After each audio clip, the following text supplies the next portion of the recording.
Hello प्यारे बच्चों, मैं मनोज वर्मा। प्यारे बच्चों, कल हमने आपको हिंदी व्याकरण में पाठ 4 शुरू कराया था, जिसका नाम है उपसर्ग, प्रत्यय तथा समास। इसमें हमने आपको उपसर्ग के बारे में बताया था।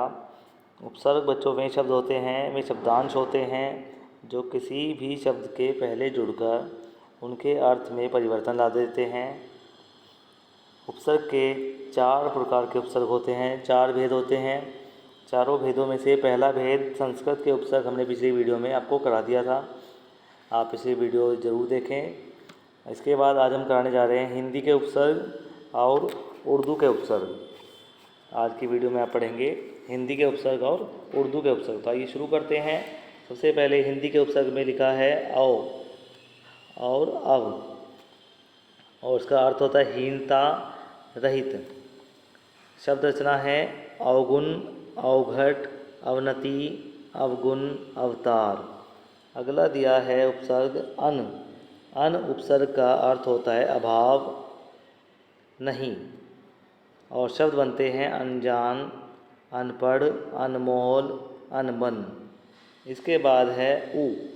उ का अर्थ होता है अभाव, निषेध। और शब्द रचना बनती है उरिन, उजाड़, उनींद।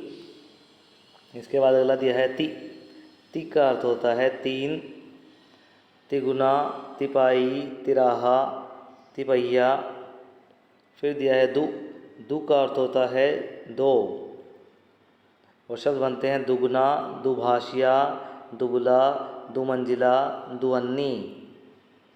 अगला उपसर्ग दिया है चौ।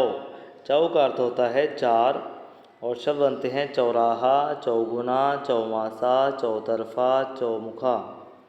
इसके बाद दिया है नी। नी का अर्थ होता है बिना या रहित, और इससे शब्द बनते हैं। पहला शब्द है निहत्था, फिर निहाल, निपट, निठल्ला, निपूत। इसके बाद दिया है कु। कु का अर्थ होता है बुरा, अर्थात इनसे शब्द बनेंगे कुसंगति, कुपथ, कुमर, कुकर्म, कुचाल, कुमति, कुरूप और कुचक्र। इसके बाद अगला दिया है सु, और सु का अर्थ होता है सुंदर, अच्छा, जिससे कि शब्द बनेंगे सुगंध, सुवास, सुजान, सुगढ़। इसके बाद दिया है अगला उपसर्ग पर। पर का अर्थ होता है दूसरा या दूसरी पीढ़ी, जिससे शब्द बनेंगे परोपकार, परस्त्री, परलोक, परदादी, परनानी, परपोता। इसके बाद अगला है ए। ए उपसर्ग का अर्थ होता है अभाव या फिर नहीं, और इससे शब्द बनेंगे अटल, अमर, अपलक, अस्पष्ट, अचल। इसके बाद अगला है अध। अध का अर्थ होता है आधा, जिससे शब्द बनेंगे अध खिला, अध जला, अध कचरा, अध पका। इसके बाद दिया है बिन। बिन का अर्थ होता है बच्चों रहित, जिससे शब्द बनते हैं बिन ब्याही, बिन बुलाया, बिन बोया। फिर बाद में दिया है भर। भर का अर्थ होता है पूरा या भरा हुआ, और शब्द बनते हैं भरसक, भरमार, भरपूर, भरपेट। वे तो थे बच्चों हिंदी के उपसर्ग। अब ये हैं उर्दू के उपसर्ग। उर्दू के उपसर्ग में सबसे पहले दिया है बे। बे का अर्थ होता है बिना या रहित, और शब्द बनते हैं बे से जो शुरू होते हैं बेखबर, बेइज्जत, बेकाबू, बेखटके, बेगुनाह, बेआबरू। इसके बाद है बद। बद का अर्थ होता है बुरा, बदमिजाज, बदचलन, बदकिस्मत, बदहज़मी, बदनाम, बदशक्ल। इसके बाद अगला है कम। कम का अर्थ होता है थोड़ा या हीन, और शब्द बनते हैं कमबख्त, कमसिन, कम उम्र, कमज़ोर, कम समझ। इसके बाद अगला है ला उपसर्ग, जिसका अर्थ होता है अभाव या बिना, और शब्द बनते हैं ला से लापता, लाचार, लाइलाज, लापरवाह, लाजवाब। इसके बाद है ना। ना उपसर्ग का अर्थ होता है नहीं, और शब्द बनते हैं ना से नासमझ, नादान, नाउम्मीद, नामुमकिन, नामर्द। इसके बाद है हम।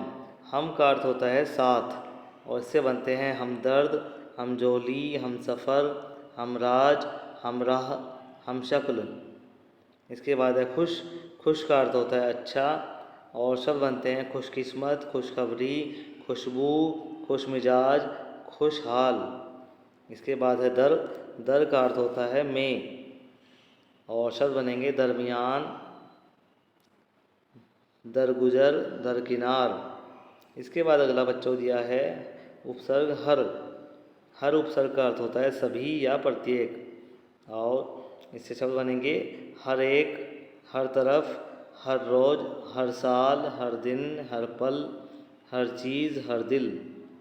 इसके बाद अगला दिया है बिला।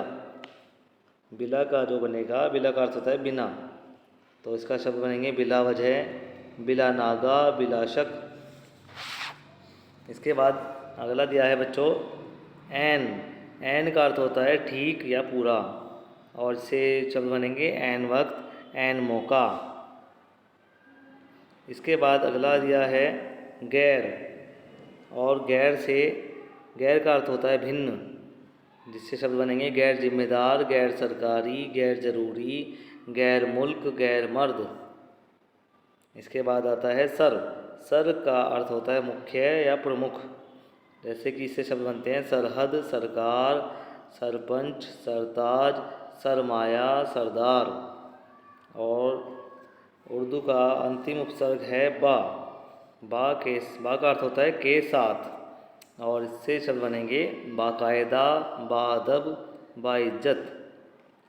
तो प्यारे बच्चों, आज आपको हमने हिंदी के और उर्दू के 2 उपसर्ग आपको अच्छे से पढ़ाए हैं और समझाए हैं।